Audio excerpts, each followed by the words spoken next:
Yo, what's going on, y'all? It's your boy SoSo, and welcome back to the channel. Make sure you're hitting that like, comment, and subscribe button, and more importantly, turn on those notifications. That way you guys get notified when we drop hits like this.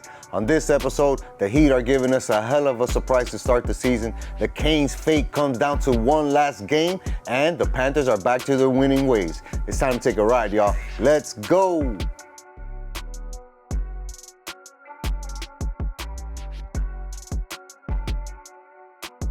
What's going on, my bro? How you want to start this thing off, man? Nah, man, I don't even remember what you look like anymore. Yeah, right? Like, completely different person in front of me here, dog. But you know what's funny? We haven't been able to do OnlyFans for a minute, right? And there's a reason why I didn't mention them in the intro, right? They're just coming off the bye, right? By then, we were talking Dolphins. The Dolphins, yes. They're just coming off the bye, right? They won their last couple of games. Yeah. And it almost feels like, if we talk about them, it fucks them up.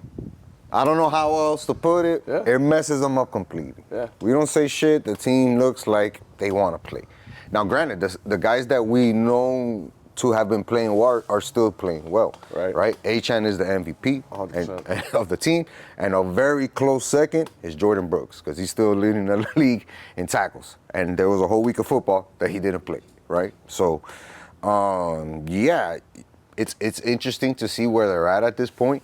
And honestly, if you're on the Dolphins boat, you're on either end. Either you're on the tanking end of the boat, right, and you're trying to get as much water into the boat as possible, or you're on the other side of the boat where you're trying to paddle your way to some type of a decent record. Yeah, I mean, if we win the next 3 games, right, we're back at 500. Yeah. That's one way to look at it. Yeah. That's almost like in the bubble hunt. In the hunt bubble, you know what I'm saying? Like, oh, we're like in the hunt to be in the hunt. Exactly. But you look at other teams that are performing throughout the NFL, and it's like, yeah, the NFL's super close, right? Like, a lot of people wrote off the Chiefs. They've got an impressive win, right, over a very good Patriots team. No, this past week it was the Colts. Excuse me, that right? was a good game. A great game, right? The Pats been playing well. The Patriots Buffalo have been very surprising. losing, you know. Baltimore crazy. struggling. Like, Seattle turning up the lights. I gotta say something though. I heard some crazy stat about JSN, Jackson Smith, and Jigba. Bro, this dude I think is already locked in the season total yards for a wide receiver in Seattle. Do me a solid and go look at the historic wide receivers that they've had there, right? Some of the legit best receivers to ever play, even before you and I started watching, right? Okay. They've always had a fame for having good wide receivers. And this dude is already, the season still has 6 games left, right? And this dude is already the leader in the season. That's how much he's balled this year. The kid is single-handedly winning people fantasy. Left and right. Fantasy every week. Left and right. And that's what I mean about the NFL being open, right? So yeah, is it crazy to think that the Dolphins can do that? A little bit, but when you see what's happening around the NFL, nobody's really dominating. Anybody could be beat on any week, you know. The NFL is going to be an exciting thing to be watching, you know what I'm saying, as it dwindles down into the playoffs. And obviously we're going to turn back OnlyFans once we get this holiday season going, you know what I mean, have more time on our plate. But we're still watching the Dolphins. Yeah. We just don't want to jinx them too bad. We're totally tuned in. We're watching it. You know, there's people got things to do, man. All right, people are not in town. Some of them are available. Some are not. Yeah. You know, things happen. The good thing is that we're bringing people a lot of golf content outside of Miami, right? So they can see what that looks like, because it's definitely something cool. We try, man. Yeah, we're Follow trying. Miami Golf Bros. Yes. Let's get into the surprise team of the year, legit. Okay. Right? That's the Miami Heat. So far. I mean, you're damn near 20 games in, a month into the season. You are where you are. And either you're a team that is going to be there towards the end, okay, or you're not, right? Because you're getting exposed, i.e. Charlotte, i.e. Boston, you know what I'm saying, Atlanta, all those teams that can't look good, Milwaukee, they haven't looked good. And their stars have come and gone, and they're not playing well regardless, right? But then you look at the Heat, and everybody, including you and I, right, said, fuck, they have a long way to go, because they just lost Jimmy Butler. There's not a clear direction on who's taking over. Yeah, we got Powell. How are the other pieces going to fit, right? These dudes have come out, and I say these dudes, I really mean Spoelstra, right? Spoelstra's come out and introduced a new brand of basketball to the Heat fans that is not only exciting, but is putting up points and winning games. Because I don't care how hard of a Heat fan you are, this point of the season right now, nobody had the Heat offensively leading the league, points per game. And if you look today, right now, at the time of this recording, who's leading the league in points per game? It says Miami Heat. When you say that Spo's introduced a new style of play in basketball, what do you mean by that? It's the run and gun. It's the run and gun, you know? Traditionally, we've always been defense first, slow the ball down, let's work it, right? This new offense that Spo has installed really gives the freedom to the players to run the floor. We have a bunch of young guys, athletic guys that we drafted with the idea of, man, this kid is young and explosive, let's see what they can do. But now we're actually putting those assets and talents to use, right? When you have, and you can look it up, when you have over 6 players averaging double figures in points per game, that doesn't point to you and say, well, we're shooting the ball a ton, or one guy is dominating and feeding everybody else. The complete opposite. That shows you that the ball's moving every single time, that it doesn't matter who's taking the shot, because it's a good shot. It's in flow. It's right at the basket where somebody's cutting, right? It's a different style because, again, we've never seen that form of basketball as a Heat franchise. It's always been defensive minded. Now we're offensively minded, and it's putting up those results. Bam, before he got hurt, and now that he's back, a 20-point game, 2 20-point games since he's come back to averaging 20 points per game. We've talked about Jaquez and his resurgence. This is a dude that is top 5 in points in the paint. Top 5. How many Jaquez? A guy who's 6'8", 6'9" with shoes, right? At best. Right, yeah, exactly. Right? Leading, being in the top 5 as far as points in the paint goes. And he put it on display against the Bulls. He put it on display against the 76ers, where he's just able to score willingly in the paint. And then, again, you just look at the contributions that you're getting from everybody else because they're getting opportunities. You know what I mean? They're getting opportunities. Khalil Ware, he's getting opportunities because his defense has been better. All he's done is put up double-double every single time he's on the floor. Last night or the night before against Philadelphia, 20 and like 13, 20 and 15, or 18, something like that. A career high in rebounds with points. A 20 and 18 player from a kid who's 20, 22 years old. Second year in the league. No, you're not lying. He's averaging right now 12 points a game and 10.6 rebounds. And nobody, again, me. I like that kid and what he can bring to this team. I didn't have him averaging that. Yeah. You know what I mean? And the defensive impact that he's doing. A big problem of his last year was the foul issues. He's gotten a much better control of that. You got guys like Pell Larson, who's a nightly starter, bro, averaging 10 points a game, coming in there, rebounding. Yeah, he had a rough game against the 76ers, but this is a dude who shoots well from 3, shoots well from the free throw line. You know what I'm saying? Does pass the ball. Yeah, that 76ers game, he was like 1 of 13, but he also had like 5 assists. You know what I mean? Davion Mitchell, what can I not say about this guy? Our defensive leader, you know what I mean?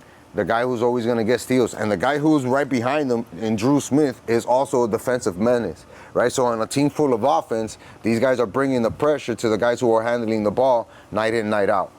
It's a complete team, Joel, that we're looking at here when you look at the Heat. I'm looking at it. You're absolutely right. There's 1, 2, 3, 4, 5, 6, 7, 8 players that are averaging double digits through 17 games. Jovic only played 14. Wiggins has only played 15. Bam only played 11. But besides that, everybody else has played 17, and they're all averaging double digits. Pell Larson, Mitchell, Fontecchio, Ware, Jaquez, Wiggins, Bam, and Powell.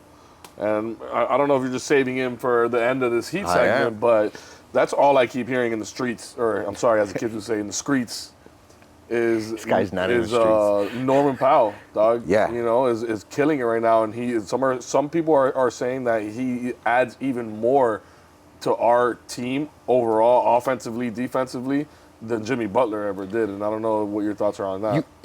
I mean, it's easy for us to say that, right? Because of the offensive impact that he's had, and his game is geared toward the offense. He's not grinding it to a halt. He's one of those guys, even at 32 years old, he's out there running and gunning with the young bucks, right? And he's getting dunks too. You know, he's finishing at the basket with easy layups. And he's also making tough layups in the paint. The difference, I think, that we're experiencing with Powell, right, in terms of how it helps the rest of the team, is that he doesn't have to demand the ball. You know what I'm saying?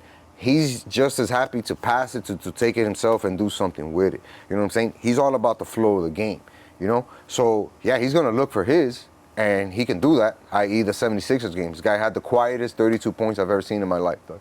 The quietest 32 points. A bad game, a couple of shots, and then all of a sudden he goes off. Boom, 10 straight points, 8 straight points. Yeah, he has that offensive aspect spark in him, but I don't think that's what drives him. You know what I'm saying? He's like, you know what? I just want to be a part of it, right? But he's so mentally aware as a veteran on the team of where he can put himself, right, for these other guys to get him the ball, to make his job easier as far as scoring. You know what I'm saying? So even when he's facing up a defender, he's in a spot where he can take advantage, take that person to the hoop, or just pull up and hit the jumper in the face. And he's also shooting well from 3 this year, which obviously helps out a ton. So I think that's the big difference that we're seeing in Powell than Butler, right? His game is geared to that. Now, the only thing that's been on equal status is the defense, right? Because on a team that does have a bunch of defensive players, right? We mentioned Hawkes, we mentioned Mitchell, we mentioned Drew Smith. Jovic, to a certain degree, has been okay on defense. Ware's really stepped it up. You know, you got Wiggins, who's really good defensive. You throw Powell in that mix, you got Bam in there.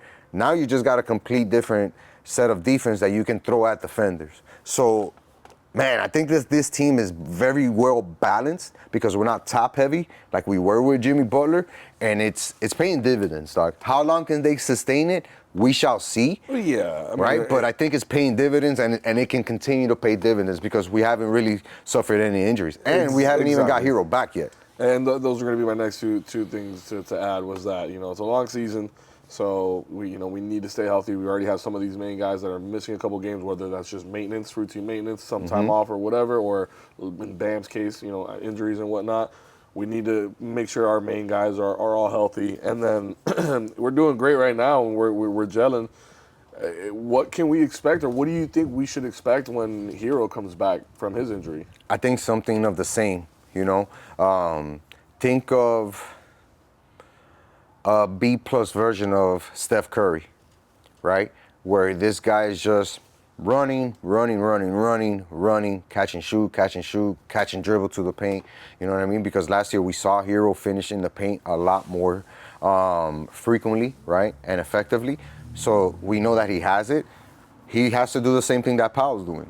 Insert yourself into the right positions as a vet on this team. Put yourself in positions where you know you're going to get the ball, get good looks, and let it fly. I really think that this version of Heat offense is like right aligned with his style of game.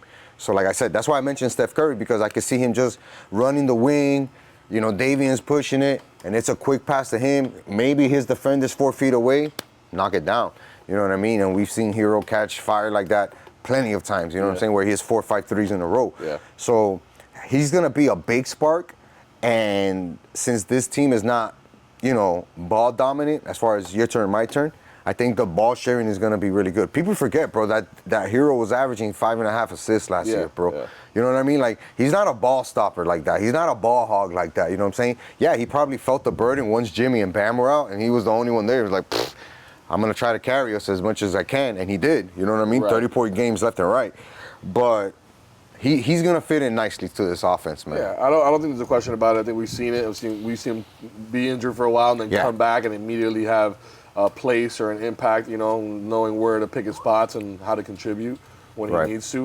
So I'm excited. The fact that we're playing this well, it's like, dude, when we get that 3-point weapon in Hero back, that's going to make it even better, dog. You know, when he's catching fire like you're talking about, they're going to have to put more than one guy on him. And then when that happens, we got Norman Powell or Bam Adebayo, you know what I mean, ready to go and take it home. So I like what the future holds for us right now, man. I like it. Fun, exciting team, bro. Even the Italian kid, bro, he's brought in a lot. Fontecchio? Yeah, bro, he's brought a lot to the table. Yeah, we know like he's gonna be a free agent, you know, just like Powell at the end of the season. But he's showing us what he can contribute in an offense like this. And guys like that, once they get a taste of the like Heat lifestyle and being in Miami, they're probably like, yeah, I'll take a discount to be with this young team that's on the up and coming. That's right. You know what I'm saying? Path. So who wouldn't? Yeah, let's see how they turn out, man. Vamos, let's go Heat. They're playing tonight. Anticipated hero return. Hopefully we get to see it. We'll keep you guys posted on the post game. You know how we do on Instagram. Make sure you're following us there. Let's flip on over to the Hurricanes real quick because they're trying to salvage their season, right? And I say they're trying to salvage their season because they had those 2 ugly losses, right? And they've bounced back and gotten impressive wins where they've been forced to score on the opponent, right? Mm-hmm. Now they got this game Saturday against Pitt on the road, still with the 12th rank, right, in the AP, which doesn't really offer too much, you know, insight, let's say, into how the college playoff is going to end up. For me, like, I look at this Hurricanes team and I'm like, man, you had it all. You had it all on the table, and by you being wasteful, now you're trying to fight for scraps. You know what I mean? And you're hoping that things line up your way and other teams fall apart. I hope, and I think that, you know, this past Saturday was a good indicator of that. I hope that they're going to go out there and try to bury this team in the first half. Meaning go out there and try to put 4 touchdowns, make it a 28, 31 zip game, 31-7 game on the road, nice and early. Don't take your foot off the gas pedal and try to score as many points as you can. Because I mean, look, unfortunately, when Notre Dame is doing that to Syracuse and putting 70 on them, you have to go out there and have some type of performance, especially if you're trying to convince the committee that you're worthy. Go out there and smack a team on the road that has given you trouble in the past if you're really about it. Yeah, you have to. At this point, that's your only hope. You know, you're kind of gasping for air at this point. Mm-hmm. But I don't know, dog. I think they're not worthy. So I think that they ruined that season. You know what I mean? They were really ugly losses. You know, you said it. It wasn't just regular losses. They were ugly, bro, for a team with such potential, such high expectations, such good things done early on in the season. You know, and in my opinion, they kind of squandered it. I don't even know if this team is worthy of it. If they go out and do something special, like, you know, run it up, that's really what it would take, you know, really dominant performance. So that's the last thing on everybody's mind. But I don't know, man. I feel like it's wishful thinking at this point. Absolutely, man, because you're still on the outside looking in. You know what I mean? And the committee has shown you that they don't really value your wins like that because you had those 2 ugly losses, right? Florida hasn't been able to keep up a good season. FSU's season has gone to shit. So, like, you don't have a lot of wins that you can point out. So if you're holding on to that Notre Dame game, that's cool, that's fine. But you should also have some blowouts. And you've had opportunity to get blowouts, and you haven't really delivered on all of them. Correct. You know, now again, like I said to start the segment, you know, you're playing catch up in that sense because now you kind of have to go out there and blow out Pitt, you know, and really try to put up 6, 7, 8 touchdowns on them, right, to finish the season and give yourself a shot. And Pitt's gonna play us tough. Always. They know they have nothing to lose. Always. You know, it's the last thing that they can do to mess up somebody's season. For sure, but I think that, like, if you're a team being led by Cristobal and Cristobal's trying to, you know, because and that's why I said it's evident that it's on their mind. You know, in this last game, they threw a touchdown at the end. Fourth quarter, 40 seconds left or some shit like that, 30 seconds left, and they threw a touchdown to Malachi Tony on 4th and 3 inside the 30. So you could have taken the points, you could have done, but you took the touchdown. Why? Because you want to say, F you, I'm going to score as much as I can, right? So that tells me that they're aware of the situation. That's why I think that this game is going to be different on Saturday at noon, because they're going to have to go in there and say, all right, well, we got to play like it's 4th quarter and we're down 10. Right? Every play. Every single play. Offense, defense. Hit. And one thing that you didn't mention, you know, is the amount of talent that we have, right? You got Carson Beck, who's been playing really well these last 2-3 weeks. He's going to break a completion record for the Hurricanes, a completion record for the Miami Hurricanes quarterback. He's throwing over 72% of his passes for completions. That's wild when you think about it, and he's doing it for an entire season. Yeah, has he had those terrible games? Absolutely. He's part of the rest of the team that took those L's. Yep. But he's also putting up stats, right? He had 4 touchdowns in another game. You had Fletcher, who was killing it early in the season. His replacement come in. He has back-to-back 70-yard games. Like, you have Malachi Tony, who continues to show why he's one of the best wide receivers in the country. Yeah, bro, this team is stacked with talent. Stacked with talent. Yeah. They should have not lost those games. The thing with Beck, though, that's going to haunt him, though, is just the bad picks. You know what I mean? Yeah. The one where they were basically in field goal range and against SMU. The SMU loss where he threw a pick there at the end. I think it was his third or fourth of the day. I mean, people don't forget that kind of stuff. He has to go out and redeem himself. You know, How do you do that? Throw 5 touchdowns on Saturday. Right. Throw for 380 yards, dog. 5 touchdowns. You know, and sit down at the fourth quarter because you guys are up 56-3. Bingo. You know what I mean? That's what you have to do, honestly. And I think they can do it. If they really want to play like that, they can do it because, again, the adjustments being shown on a week-to-week basis by the offensive coordinator and Mario Cristobal, like those dudes are evolving the offense, tweaking it every single time because they are aware that they have to continue to put up points and move the ball. They've gone for it on fourth downs so many times in the last 2 games because they want to keep the ball. They want to get points. They want to get the touchdown. They need it.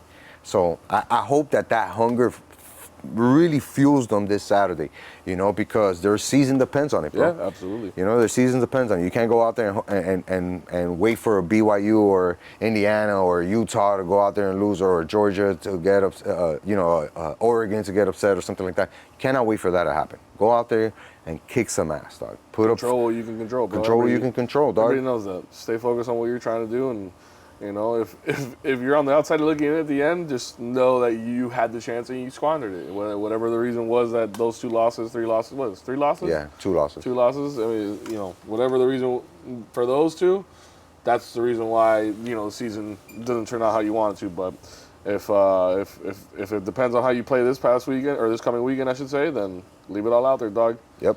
Go out there and get it. Especially with some of those guys, bro, like Bain and stuff like that, you know? Go out there and get it, bro. Your draft status depends on this, right? Because if you're playing in the Cheetos Bowl, you know what I'm saying, in Missouri, no diss to Missouri, you know? Or Cheetos.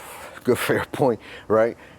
You may not suit up for that one, right? If you know you got a top 5 spot locked in, right, with millions of dollars on the line. Or suit up and then just pull yourself first drive. Hey. Let's not go back into the bad history, okay? Yeah, all good. Let's see what happens Saturday. Love you, Cam.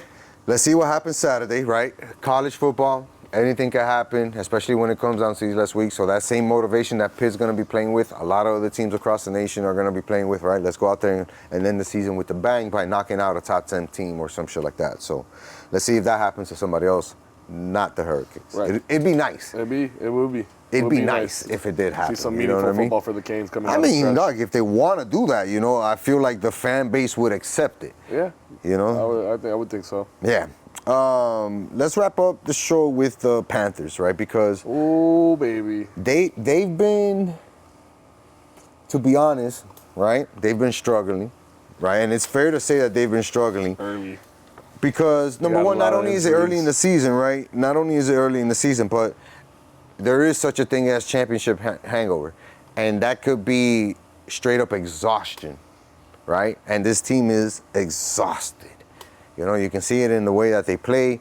They're not as physical as they were, right? But like I said, man, I feel like it's a real recency bias with the Panthers because they've won, 4 out of the last 5 games, 4 out of the last 6 games. They continue to be great at home. They're still putting up shutouts every now and then. Like this is a team that knows how to win games, know when to turn it up, and know how to ride a good wave, right? And I feel like they're riding that good wave now. You know what I'm saying? Like I said, they've won 4 out of the last 6. And if you talk about what we want them to avoid as a franchise is avoid the losing streaks. It's okay to lose a game here and there. You go on the road, you start a road trip, you're ending a road trip, whatever. Cool, you lose that game. But bounce back and win your next 2. Bounce back, win your next 3. You know what I mean?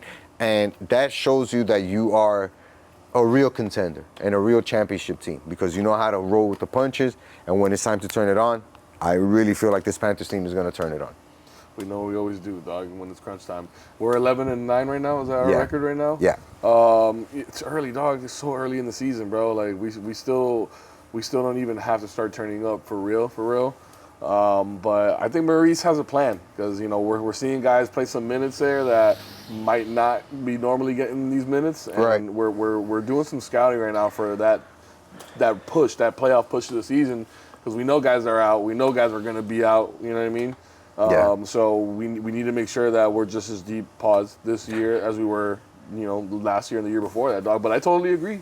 That championship hangover is real, dog. You know what I mean? Once you win 2 in a row, you make it to the mountaintop. You don't work as hard to get up there anymore. No. But and not only I that, still think bro, that we run a tight ship as far as an organization, the front office, the coaching staff, all that. And if somebody's not giving them what they need, they're gonna fucking plug in the right guy. 100%. Look, and what I like to see, right, in a year like this especially, is that the Panthers are bringing up talent. Right, they're not going out there and signing guys off a AAA team or some shit like that. No, they're bringing up their own guys that are drafted. We've had a couple of defensive players go out. They brought up 2 guys that they drafted, one in the 2nd round and one was a 4th round pick. So it's like, yeah, I want to see the young talent get ice minutes and try to help this team, right? And find a way to roll, learn how the guys in the locker room operate, how they practice, what it takes to prepare for the road. Get them acclimated to the organization. How to lock in, right? Like those are things that you have to, slowly initiate that type of culture into your young players. You can't just come in and have them expect that. This isn't that type of sport.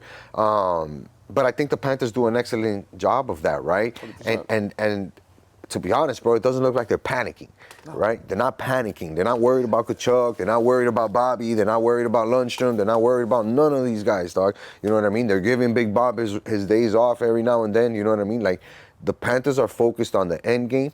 You mentioned a good analogy. They know where the summit is, right? And they know how to traverse that summit. They're just smart about how they go on it because they've already done it back to back times, right? Yeah. So, I think that for the Panthers, consistency is key, and we're witnessing that now, right? Because the way you do it is, like we said, don't go on losing streaks, and they avoid that every single time, right? Make sure you get in a rotation of players. We see that every time. Other guys are stepping up. We're not relying on 2-3 guys to carry us this season. So it's kind of like they have to build up to that level, The good thing about it, that people don't realize, the Panthers were on the road a lot early this season, a lot. And now they have a 2-week stretch where they're playing a lot of home games. I think it's like 6-7 in a row at home. Beautiful. You know what that means? That means that we're getting a lot of big wins. We're going to make it really hard for teams to come in here and get wins because we're going to be rested. We're going to be at home. We're going to be practicing. We're going to be able to rotate our guys. So good luck trying to come in here on a road trip and knocking us off our solid foundation that we got here. All we need ever is to be in the mix, dog. That's it. Just be in the mix, and we're good. We remember when we were first place, we won the President's Cup or whatever, and we know what happened there. First round bounce. We were out. So we don't want that. We don't need to be the hottest team in the NHL. We just need to be a hot team in the mix. And then when we win, we can be the hottest team at that point. But for sure. And look, bro, if you're talking about is anybody else dominating the NHL, the answer is no, dog. It's not like there's one team out there that they're like, we've only lost 2 games and blah, blah, blah. There's none of that, dog. You know what I'm saying? Nobody's done it to the level that the Panthers were doing or even Toronto was doing it, right? Where they just look like juggernauts out the gate. Nah, this NHL season is quite open. And right now, the Panthers are taking advantage of that by just fucking, being on cruise control. Because that's literally what they are. Yeah. They're on cruise control right now. And I'm excited, bro, because they're going to turn it up right after the All-Star break. And then, no looking back. And I feel like this homestand coming up is going to be an excellent springboard into that heading into the All-Star break. You know what I mean? Which is going to be cool because we're going to have that fucking... That game down here in Martins Park, they showed the jersey and shit, the classic outdoors. That's gonna be dope. Build up a lot of momentum into that. Yeah, let's try to get some tickets inside. We gotta look into that. Let's put a pin in that one too. Put in that one down. But that's what's up, man. That's what I like about this Panthers franchise and where they're at right now. You know what I mean? They don't cause anybody to be like worried or anything like that. They're just Same old championship team, dog. And now the Heat are back to it, so now we got 2 franchises in South Florida that are reliable as far as a good product on the tube. That's nice. Or in person. That's nice. 2 out of 4 ain't bad, dog. You said out of 4, you wouldn't even go 5? I'm gonna say 2 out of 4. Oh, you went major sports. Yeah. Okay. 2 out of 4 ain't bad, dog. There's even some soccer fans out there saying that look, they got a big game, so let's see if Messi can win the MLS Cup this year, dog. That shit'll be dope. I think their next playoff game I think their next playoff game is Saturday. I'll post it so that everybody watches. I'm pretty sure not everybody catches up to it, but I'll make sure to throw it in there. Yeah, in one of my 3 things to watch. SoSo's Popo. Boom. All right. Yo, don't mention me with the Popo like that, man. 12. Do have an honorable mention. That's for BKFC going down December 5th at the Hard Rock. Perdomo's fighting for the number 1 contender spot. We got our boy Justin Ibarola fighting for that belt against Royal Ryan. I think that he's gonna smoke him because Joey Boy is the better boxer, dog, in my opinion. And congrats to him and his wife on the Absolutely, baby. Absolutely, man. Shout out to our boy Justin, man. But BKFC is going to be dope. We got a rematch between Trout and Palomino. That's going to be an excellent fight. We were there for the first one, so looking forward to that. Make sure you guys are buying your tickets. If you need information, hit us up. Go check out their website. It's going to be a great time. Let us know if you're going to be there in person. We might say what's up and buy you a beer, maybe. But you guys know what to do. You got to tell a friend. To tell a friend. To tell another friend. To tell everybody they know. To tell everybody they know about this amazing podcast and how we're going to keep bringing it to you every single time that we can. Make sure you're hitting that notification. And until next time, peace.